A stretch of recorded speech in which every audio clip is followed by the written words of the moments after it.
Welcome back to all our friends, family, and yes, even our foes. To the Fox 10 Sports Podcast, where Todd and his sports-passionate kids are ready to bring you the latest updates and insights on all things sports. So sit back, relax, and enjoy the show. Yes, welcome back to the Fox 10 Sports Podcast. All you've got is the Podfather, myself, and you got the dog tonight. Everybody's got a lot going on. Spring break, Garrett moving in a new house. Garrett's got baby. Kellen, you just got back from Springfield late last night. Looks like you guys did quite a bit of work with Garrett's new place. Looks like you guys were in the process of building a shed, right? And then it started raining, I guess, and snowing, I guess, is in Missouri. Yep. That is strange. Yeah, crazy winds, pouring down rain. So we got the structure put up, so it'll stay up, but we'll finish it later this week. Okay. Awesome. Well, let's jump right into it. I know since we last spoke on the podcast anyway, last week, Shai did it. He got to his 127th consecutive 20-point game. He did that against Boston, scored 35 points, and it was a tight 104-102 win. You and I were both there. Could it be a finals preview? I don't know. We'll see. But then he also hit 128 games yesterday. Barely got the points, but he still got it. Got exactly 20 points yesterday. Getting it on his final shot with a minute left in that ball game and a 116-103 win. And we'll talk about that shortly. All right. So my first question is Shai's consistency the most impressive feat in modern NBA history, in your opinion? And does the Minnesota game prove that this team is ready for a deep run in the playoffs? I don't know if I'd have to really think about it. I don't know if it's the most impressive. There's been a lot of guys that have accomplished a lot of things, but I think it just shows how consistent he really is. Sure. I mean, he averages 30 a game for like 4 years in a row, but he's been getting at least 20 since 2024. So for a guy that says his whole life is consistent, tries to make his game as consistent as possible. Like, it just makes sense that he'd get a record that is just all about consistency. I don't know. I'd have to think about some other ones, like some other records that people hold, but it is. Yeah, we'll talk about one here shortly. It's one of those that a record you never heard about much. Right. Yeah. But it's a record you never really heard about much because nobody thought it was ever going to be broken. But here we are. Sure. What is it, 128 now and counting? Yeah, 128 now. And we talked about it in length last week. I mean, how surprised we were that some of these other NBA greats were unable to attempt or achieve that many 20-point games in a row. But I saw after one of the games, and I don't know if we talked about this last week or if we talked about this off air. I know we talked about it, but I don't know if it was on the podcast. But even Jokic gave compliments, said, I don't think people realize how hard it is to score 20 that many games in a row. So that was a pretty good compliment. I understand, especially with the team like the Thunder, where it's not like Shai's the only one shooting. He's got a team that can score. He's got a team that can play. Yeah. He's got a very deep team. So, but somehow he always finds a way, whether he plays 20 minutes and I think for those out of the 127, or I guess now 128, 113 of those he had 20 before the fourth quarter. That's good to know. So it's just incredible. Yeah, it's not like he was in there toward the final game or final minutes trying to put up some points. He was already out. Most of them, yeah, right. That's pretty impressive. You and I were both at the Boston game. I know they went without Jason Tatum. He had played a couple games, and he had the big injury last playoffs. So they didn't have him, but they did have Brown. And, I mean, you and I were talking on the way home. We didn't feel like we even played our best game. We still won that ball game. But, however, I just feel like we are still one of the top teams in the NBA. We know this, right? You got to have people consistent, people playing at a high level, and if we can get everybody back and be as much injury free as possible, we're definitely going to be one of those, 2 or 3 teams, maybe 4 teams, perhaps, that could win the NBA Finals. But they played well enough to win. We were concerned it was going to go into overtime, and then Shai dishes it off to Caruso. Caruso shoots the three, misses it, but Chet gets fouled on a rebound, which we were pretty pumped about. Luckily, it wasn't Shai that got injured or got fouled. But what were your kind of thoughts about that Boston game that we attended? I mean, they're obviously a great team. That's who I thought we were. I said all year last year that's who we were going to play in the finals. I knew we were going to get there, and I really thought they were going to get there. Tatum gets hurt, but they were already down in the series against Indiana. But so it's very likely could be of a finals preview. They've got a very deep team. I'd say the three deepest team. Well, we're probably the two deepest teams. San Antonio's getting there. They're getting there, but they have a great starting lineup, young core, obviously. So I'd love to see with both teams healthy, because obviously there was no Tatum or Derek White, but we were missing Hartenstein, Dub.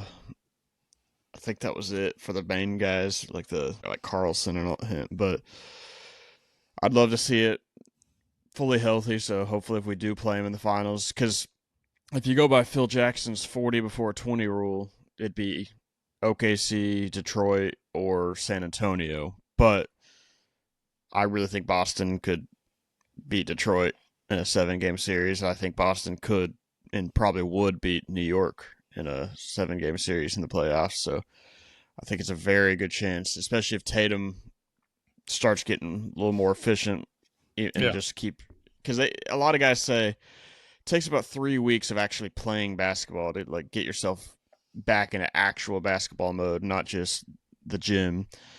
So I think once he just gets a little more time under his belt, they're going to be dangerous going into the playoffs, and the East is obviously pretty injured anyway, so they got a very good shot at making it. Sure. And do you feel, I want to kind of go back real quick to Shai's 20-point game yesterday. Do you think it's becoming any kind of distraction at all for anybody? I can tell you this, though. I know there were some people out there complaining that, the Thunder put him back in just to get that record. However, it was either a year and a half ago or so that we had like a 16-point lead in the fourth quarter with a few minutes, I don't want to say 3-4 minutes left against Minnesota, and they came back and beat us. So no leads truly, in reality, no leads truly safe. I mean, with the exception, you could have some, right? But to put him back in, regardless, they needed him yesterday for that win, and he was off. He wasn't as on he is in many other games. But do you think it's any kind of distraction at all to this team? I don't know. I didn't get to watch it because I was building a shed in the rain, but from what I saw, yeah, he shot very poorly. From people that are unbiased, they all said it. Doris kept trying to say it was Edwards' defense, but everybody just said Shai was getting to a spot. He was missing yesterday. But yeah, it was close enough. And with a guy like Anthony Edwards, that you have a 13 to 15-point lead with 4 minutes left, like that can go away really quickly. He hit I can't remember if it was a game winner or a very late clutch 3 the last time we played him. So Shai's now the favorite over Ant to win clutchest player of the year, and you want that guy in the game at the very end. Could be a little distraction, but I think he's still the best player in the world. You want him in at the end of the game. You don't take Shai out in a close game. I think if it was like win or lose, and like we needed somebody to take the final shot, and Shai had 18, like he's not going to he's not going to shoot it in double coverage or whatever. He's still going to dish it out to the open guy like he always does. Right. So I don't know. It may be a little bit of a distraction, but we're still playing winning basketball. He's the best player in the world. 100%. That's the guy you want. It just kind of worked itself out. He's got 17 and hits an and one. Like that's just how he plays. 100%. And right now we're sitting at 53-15. We're in first place in the West. We're number one seed throughout the playoffs if the playoffs started today. Riding an 8-game win streak, and we've taken down some heavyweights. We've taken down Denver. We've taken down Boston. We've taken down Minnesota. So the most important, I guess what I'm trying to say is that impressive to me, the most impressive part is we're doing this without J-Dub. He's been sidelined with a hamstring injury. We've had the recent Hardenstein injury, calf injury as well. So I think all that is extremely, extremely impressive for what we're doing. So here's my question to you. Does going on like an 8-game win streak prove that we are in the driver's seat currently, or is this just some kind of like a regular season, we're masking a little bit how much we truly do need J-Dub? Because we need him. But what are your thoughts on that? Are we just kind of rolling through? It is very impressive. It is very impressive, but we also, this last little stretch, we got like 4 or 5, maybe 6, I think it was 5 home games in a row. Yeah. A little more days off between. We had a lot of 2-day off between games, which has been unusual for us. But we did beat really good teams in there. It's not like we were beating up on the Wizards or something. But now we have 5 road games ahead of us, so like we just got to keep that momentum. But we are definitely in the driver's seat, 9-1 in the last 10. Like Detroit, they overtook us for percentage-wise first place for a little bit. We still had more wins, but they played less games, whatever. But they're 5-5 in the last 10, and I'd have to really look. I think they're like 6-6 because they've been 5-5 for a minute, and we're 9-1. Spurs and Lakers are both 8-2, so they're staying there, but we're definitely in the driver's seat. We got a little bit left in this regular season. A lot of good teams again. We're still playing Denver and Detroit and LA and all these guys. So, and Boston, I think we end our road trip this time in Boston. Yeah, we do. But we're definitely in the driver's seat. We need Dub back for the playoffs because playoffs clearly is just different. Certain guys, the pressure just changes for certain guys, and we have a few of those guys on our bench that you just never know. And I'd rather go with a guy that dropped 40 in the NBA Finals than hope that some of these other guys can step up in the playoffs. No, I agree. I think sometimes regular season success can sometimes, for some teams, be a trap. Role players step up whenever certain players get injured. However, to your point, whenever when they're counted upon, like in a 7-game playoff series, if need be, I mean, defenses, adjust. The game slows down a little bit. Defense, because you don't see a whole lot of 120, 130-point playoff games. It's always a little bit more, I don't want to say slower, but defense is really, really put on. And I think J-Dub's shot creation is something they're definitely missing right now. And they're definitely going to need him healthy in May, or it's possible that our offense becomes stagnant when the game starts slowing down a little bit. And that's what I'm I don't say worried about. I just hope he comes back healthy. And everybody knows that there's issues. Anytime you have a hamstring injury, same thing with Hardenstein with the calf injury, you got to be careful. I understand why they're being careful. But I don't know if any kind of amount of rest at this point is truly going to make any of that 100%. I don't know the answer to that. Only these players know and what they can fight through and play through. But it's going to be a challenge for sure, regardless on who we play in the playoffs. If we can kind of work through the rest of this season, that'd be fantastic. And I want to go through real quick, because I know, again, having a great season so far. So I'm going through the schedule right now. Again, by the time we meet together next week, we'll have played 4 road games at Orlando, at Brooklyn, at Washington, and at Philadelphia. And to your point, the final game, let's see, 1, 2, 3, 4. Yeah, the final game will be against Boston. So we'll have played 3 games is what I should have said: Orlando, Brooklyn, and Washington. We'll play next Monday against Philadelphia, and then Boston on that Wednesday. There's a 5-game stretch. We'll kind of go into here shortly as to why some of that is going to be a long stretch. But next week at this time, Orlando, Brooklyn, Washington, do you expect to be 3-0, 2-1, 1-2 in that through those 3 games?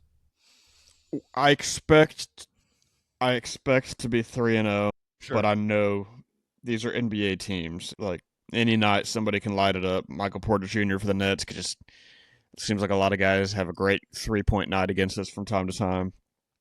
Magic are decent. They have the capability of being really good. But I would expect to be 3-0 because I think Philadelphia and Boston are going to be obviously much tougher than those 3 teams. Well, especially even on the road too. I mean, it's one thing to have these games at home, right? But I mean, daggum, having them on the road, and we are, not every team gets pumped up to play another team, but majority of the teams are probably pretty pumped to play the defending champions for sure, and that's one thing we are, and I'm excited to see if we can continue this streak that we're having. I don't know when Dub will be back. Again, we talked about it a second ago, but I don't know. Like, I'd rather him come back 100% healthy, which I don't know if he will be, but just come back healthy. That's all I'm truly asking for at this point. Go ahead. I haven't heard anything at this point. I would not be surprised if we just waited until we're back home to play him. Like, let him rest these next 5 games. If we put him back, but even then, like, what's that? If we played the Bulls at home on the 27th, our last home game's April 12th. So what's that, mate? 2.5 weeks or so of regular season he'd get in. I mean, I'd love it if he played, but it's like, I don't know. I don't know health wise if it matters home and away and all that, but to me it just makes sense just to get him rolling at home. Yeah. But I don't know. It's just kind of they update it every day instead. It's not like it was where it's like he'll be reevaluated in 2 to 3 weeks. It's being updated nearly every game day, so yeah, he's getting close. 100%. I agree, and you can tell we miss him, but we keep winning. So some people may think, well, they're going to be fine. It all changes when the playoffs start. We know that better than anybody that it changes in the playoffs. We saw that 2 years ago, and we figured things out the next season. Like, I do think that's part of what we're doing. We don't want him to go down in the playoffs, so we're just playing it safe. Like Hartenstein, he's not on the report, so he should be good for tomorrow. It looks like everybody but Dub and Carlson and Schultz. For sure. Well, I was going to add, even while we're still standing as the top team in the West and the legitimate title contender, probably the favorite from everybody, Sam Presti and the Thunder still own several first-round draft picks in the upcoming draft. My question to you would be, so as the clear-cut number 1, should we at this point think about trading some of these picks to get a legitimate, like a good package deal with a veteran, or do we keep drafting like we have been and just continue to look at building a 10-year dynasty, perhaps? Yeah, I wouldn't. I don't know. I personally wouldn't go veteran just because, like, with what we've accomplished, we have a bunch of young veterans at this point. Shai's the leader. Caruso's considered a veteran on this team, but like Shai, Dub, and Chet are the leaders of this team. They've been through it all. I mean, all these guys have been through it now at this point with us, but I would try to just keep building the youth because that's what our whole core is. Our main guys are young. Our role players and bench players are young, and we're gonna start losing some of those guys, especially on the bench, because they're gonna want to go get paid. They want to go start, have a bigger role. We got to start thinking about replacing those, because then someday those guys are going to replace the big guys. Right. I mean, hopefully we got a long time, but someday they're going to have to retire. So I would just keep going youth. Presti seems to be really good at drafting. I mean, he's had a lot of hits, a lot MVPs. He's had. So he's good at looking for character plus skill, and I think that's what is, especially with Daignault, I think he's really good at just building these guys up. So I think you want to get some guy. You can't teach an old dog new tricks, so just keep getting these young dogs and craft them into the player that we want. Nah, I agree. And think about this. San Antonio, they've got some young talent there as well, and they draft really very well, so they're going to probably do the type of same thing. We're going to be like when we saw Wemby playing last week, and I pointed him out to you, and I said, well, I'm talking about on the TV, and I said, that guy's going to be a thorn in our side for quite a while, because he's going to be playing against us, and we're going to have to continue to be young, have good and build this team up. We could throw a veteran at it. There's there's no guarantee. They take a little bit more money, all that kind of stuff. So I like the way we're doing it, and I'm expecting us to continue being successful. Let's move on to on March 10th. Bam Adebayo scored 83 points against the Washington Wizards, passing Kobe Bryant's 81 for second most points in NBA history. However, it was pure chaos when he shot a record 43 free throws. He made 36 of those. And then down the stretch, what I didn't like is Heat were fouling Washington to so they could get the ball back, so they could go, get it to Bam. So my question to you is, are you looking at his 83-point game as a beautiful, historic tribute to, his grandmother, or was the way the record was forced with intentional fouls and 43 free throws against a bad team? Unethical. What are your thoughts? I wasn't a fan. I mean, we didn't see it until the very end because it wasn't on TV until it was getting to record time. Right. But from what I've read and all that, through the first three quarters was incredible. Like 50-something points, only like, if I remember right, I saw that he only had 13 free throws going into the fourth. I could be wrong. Probably am wrong. But like Kobe's 81-point game, they were down in that game, and he brought them back. Bam did not need to be in there at the end of that. Like, if Shai was ever in a similar situation, granted, maybe if he was trying to get his 20 points, things would look a little different. But if he had 30, 40 points, and we're up by 20 plus in the late in the fourth, or 30 or 40 early in the fourth, like, Shai's not playing that. So it's just, I don't know. I don't like the way it ended. I mean, you have a 50, 60, 70-point game. That's still historical, still incredible. Don't taint it with crap load of fouls and, like you said, fouling back and forth to increase the number of possessions was just ridiculous. When you're triple teamed, you don't shoot it to try to get a free throw. You pass to the open man. That's good basketball. It is what it is. I don't know. A lot of people, including Bam, say in 30 years, nobody's going to remember that. I think they will, because we're the age of the internet. It's not like Wilt, where we haven't even seen the video of him doing, or Kobe, where he only had like 20 free throws, and like I said, they were down.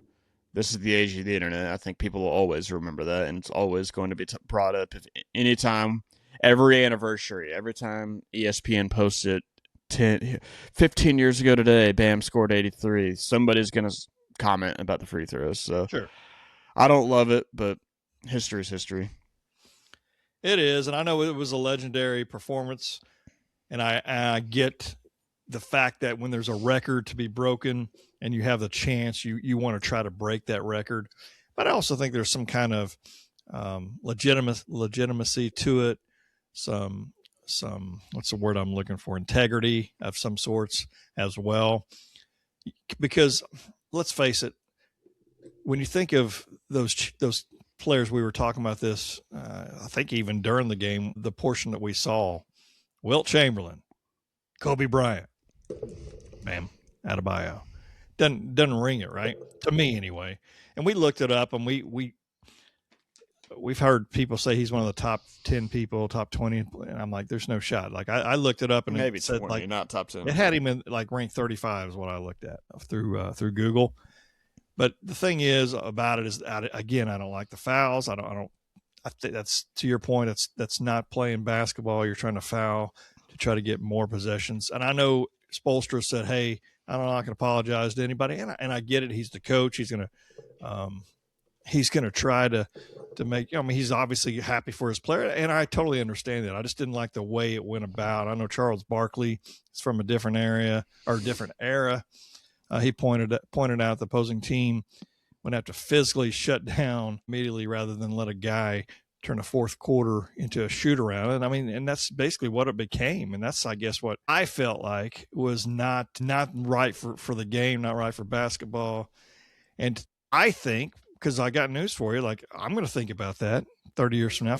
If God willing, I'm still here, I'm going to say, yeah, well, they fouled him a lot at the end. And Kobe, to your point, they were trailing, and he came back and and help that team out. So I mean, there's just a difference to me, and I'm sorry, I don't like it. That's just my opinion.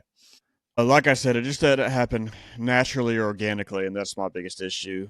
If it was necessary for them to shoot that many free throws to win the game, different story. But I just didn't like the way it ended. No, not at all. And I think that's just, but it is what it is. It happened, and that's unfortunate. Briefly, I want to talk about the March Madness basketball tournament. I know we've got a big ESPN group of folks that are putting in their brackets as we speak. However, what's cool about living here is years ago, I mean, they've had tournaments here before in the past, which is pretty cool. And there were many, many years ago, back whenever had to have been 2005, 4 or 5. It's time frame whenever Gannon was born. And it had to have been after, because we moved here and he was born a month later. There was a tournament. They played the tournament here in town, but I was able to go to the second day game. I believe was on a Sunday, if I'm not mistaken. And I got to see 2 pretty good games. I know Wisconsin played in one game, and I know Oklahoma State played in another game. I remember being ticked because Kansas was supposed to play, but they got beat the game before, so they weren't able to play. I've always wanted to go to the 4 games on the first day, and then the second game, the 2 games on the next day. So I'm lucky enough to be able to get to go do that this Thursday. We got Nebraska, who's never won a game, never won a game, I say, in the NCAA tournament, which is pretty crazy to be thinking about. But they're the 4th seed, and we've got they're playing Troy, the 13th seed. I know Vanderbilt to be here, the 5th seed. They'll be playing McNeese State, the 12th seed, and then St. Mary's, 7th seed, against Texas A&M, the 10th seed. And then what I'm really looking forward to is Houston, the number 2 seed, against Idaho. So I'm really looking forward to a lot of this. But which matchup to you at this point has the biggest potential to be an upset? Of all those games, which one do you think could be an upset? I gotta look at them again just because there's a Nebraska, lot of Troy, games. Vanderbilt, McNeese State, St. Mary's, A&M, Houston, Idaho. I don't think Houston, Idaho is going to be one at all. No, maybe Nebraska, Troy. I don't know. I haven't done my annual research yet for my bracket. Sure. Well, I mean, A&M, they're a 10th seed, and St. Mary's, I think A&M's probably going to win the game anyway. So I don't know how much of an upset you would really try to call something like that, but it's going to be interesting for sure. But I'm really looking forward to it. I know you've got all the, OU was not unable to make the tournament, made a strong push at the end. If we would have won another couple of games probably throughout the season, which, as OU fans know, there was a handful of games, probably at least 2 or 3 games for sure, that had a huge lead that dwindled down in the final minutes, and then they lost those games. So that would have been a huge if OU could have got in. But unfortunately, they did not get into the playoffs, which kind of the playoffs into the March Madness, which puts me to the next point, and then we'll close on this point. After an abysmal 1-9 start in the SEC, we went on an 8-3 run to finish the season 19-15 and land on the bubble. But that new athletic director, Roger Denny, confirmed that Porter Moser would be kept and return for a 6th season with a promised boost of NIL resources. Did Porter Moser generally earn his 6th season with this late turnaround, or do you think a mistake was made and we should have made a coaching change? What are your thoughts at all? I don't know nearly as much about college basketball as I do about college football, but just if I had a guess and kind of from what I do know, I think it's a mistake just in this generation and this era of how you go get players. And it's yes, there's NIL and we can pay some guys, but players a lot of good players, the great players, it's more than money. They're going to get money anywhere. They want to go play for winning coaches and coaches with a history of winning. So just because you end the season on a little run doesn't necessarily mean I don't remember how long he's been there, but I don't feel like we've been relevant since Trae Young. I mean, maybe a little bit with Fears, but It's just, I think at some point you have to restart because it's going to help with the recruiting. You want a coach that has a resume behind him. Sure. And especially in this era, like I said earlier, with everything's on the internet, there's nothing hidden. It's just everybody knows who we are or how good we've been. There's no hiding or sugarcoating it. So I think we should have moved on. We'll probably move on at the end or mid of next season, but it is what it is. I guess they got a lot going on with the new stadium and all this. Maybe they don't want to mess with it. I don't know. Well, here's the thing: is I like Porter Moser. I don't know him personally, but I like him. I like his energy that he has. But I just feel like this is a trap. I think you've seen it before in any kind of sport where teams go on some kind of a streak and people have a little bit more of, and I say people making in the decision-making process have a little bit more recent bias with some of this, thinking it'll bleed into the next year. I just don't think that's the standard here at Oklahoma. 19 and 15 records is basically a bubble team regardless. I think you got to at least hit the 20 win mark minimum especially being in the SEC, to be able to have even a chance to get into the tournament. It's not so much even about making the daggum tournament. I mean, they had I believe a 9-game losing streak at one point during the season. Multiple coaching mistakes and problems that were made. And regardless, I think that we're going to sit there and go into it, and they think they're going to be able to prove it next year. Maybe they will, and I hope they do. I really do hope they do. And then from what it sounded like, that the money that would have had to been paid out to let him go, sounds like to me some of that money, if not, I don't know about all of it, is going to go for NIL, which is good. Don't get me wrong. But what are you going to be able to do with this talent that you're going to be able to bring in? Are you going to be able to do anything with it, or is it just are we delaying the inevitable, I guess is what I'm trying to say. And that's what I'm afraid of, is that we know that he's probably not going to make it. Maybe. I hope, and I hate to even say that because I don't know the answer to that, right? But it's just, I mean, it's just frustrating as an OU fan. It's been a while since I can remember that we were just pretty dominant in basketball. I know we had some good years with some of these players recently. Lon Kruger was a fantastic coach. Honestly, I think I wish he would have never left. I think he was really, really good. I know Kelvin Sampson did a great job with us. Billy Tubbs, obviously, that's even going back further on in the day. But anyway, I'm disappointed to a point that they made this decision. Now we got to hope that it pays off. I looked it up today, and I think it's thinking around 2028, maybe the time frame whenever that stadium opens up, and it may not be, be for the 2028-29 season. I'm not 100% sure if that's even accurate, but that's what I read anyway. But we've still got a couple years before that even hits. Hopefully, we can get some wins in the SEC, and we can make sure we're back to where we need to be. Yeah. All right. So I'm going to ask 2 final questions. And they're all, of course, about food. My first question is this: what's a restaurant that everyone seems to enjoy or love, but you think is actually not that good? What are your thoughts? I don't know about everyone, but I know a lot of people that are obsessed with Cheesecake Factory. Their food is terrible. Everything I've ever had is terrible. Cheesecake's decent, but it's also like $12. Yeah. I don't really like. I'd rather go get a full cheesecake at Walmart for $10. Cheesecake, they do have some good flavors. I'll give them that. But food-wise, food is terrible. For me to think of one restaurant is hard. So I'm just going to say any sushi restaurant. So the first thing I could think of is like a sushi restaurant. I like sushi.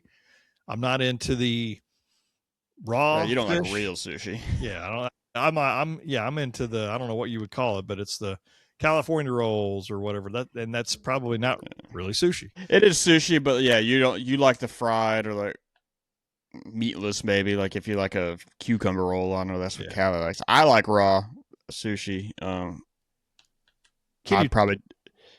What do you say? Does it taste fishy though? It doesn't. I don't know. It just has a great flavor. I don't know. I've had a few different kinds, and even then, I'm probably not even getting the exact stuff you'd get if you went like to Japan or somewhere to get it. But I don't know. I like sushi, but I hear what you're saying though. Sure. All right, and then my final question is, if someone is at a really nice steakhouse, very nice steakhouse, and they ask for like a steak sauce or ketchup, should they be banned and told to leave immediately? If you ask for ketchup, 1,000%. If you get ketchup with a steak, unless it's like you got a side of fries, but you better not be dipping a steak in ketchup. And I personally would not put steak sauce. I don't put steak sauce on nearly any steak. Steak sauce is at least a little more understandable.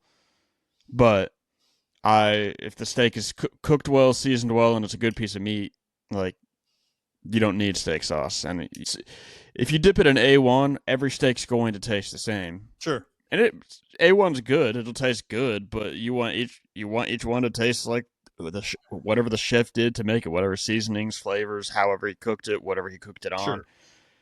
So I wouldn't necessarily say you have to be banned for steak sauce, but ketchup, 1,000%. Well, yeah, ketchup, throw them out of the restaurant. Sorry, you can't come back here anymore. Take their picture, put the picture on the, next to the kitchen, the front door, whatever you got to do. They can't come. This person can't come in here anymore. Steak sauce. I used to eat a lot of steak sauce on steak when I was a kid. Didn't know any better. That's how I thought it was supposed to be. But then I remember I went to a restaurant one time with some friends and I ordered, a steak, and I asked if they had any steak sauce. And my buddy was like, "Hey, trust me, you don't need any steak sauce. This is some good stuff." And told me that's like a slap in the face and I understood it. I was young at the time. And then I'm younger, obviously. And I realized, you know what? I mean, because some of the seasonings that are put on these things are fantastic. And especially like when I was a kid, I used to eat it well done. Exactly. Go ahead.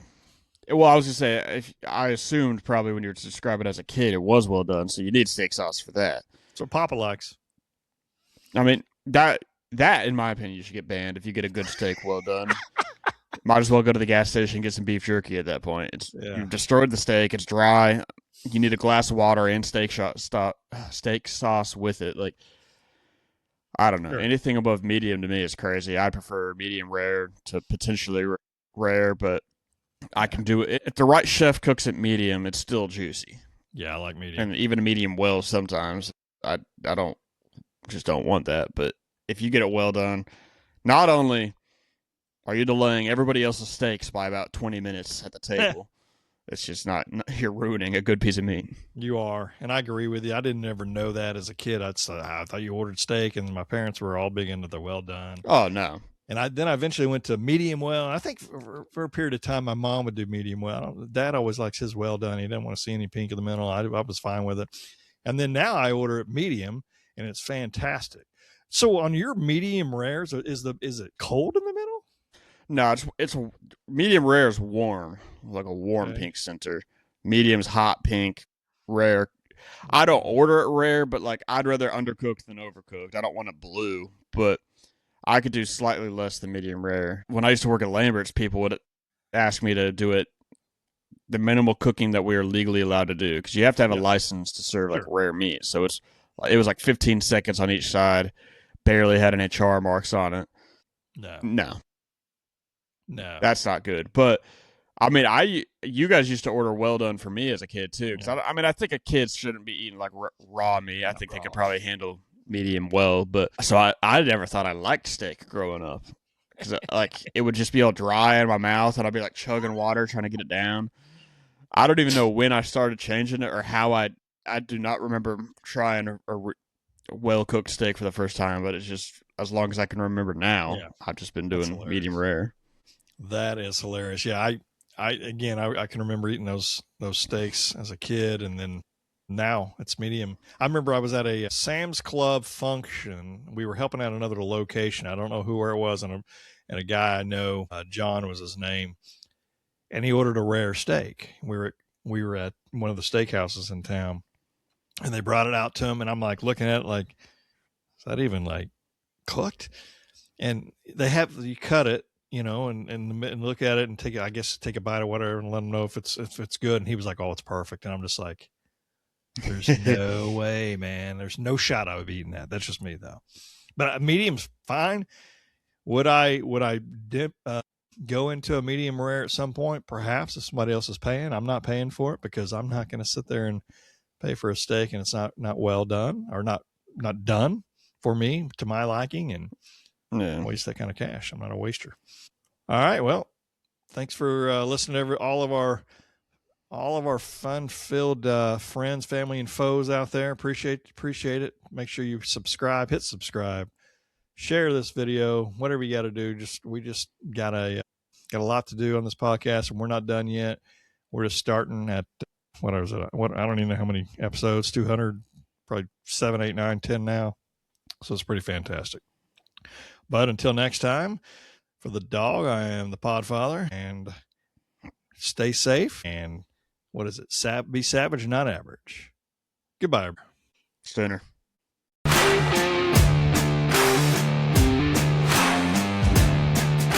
Thank you for listening to the Fox Den Sports Podcast. Be sure to subscribe for free to our YouTube channel, Fox Den Sports. And also follow us on Instagram and Twitter at Fox Den Sports and on Facebook at Fox Den Sports Podcast. You can also email us at foxdensports@yahoo.com. This has been Fox Den Sports.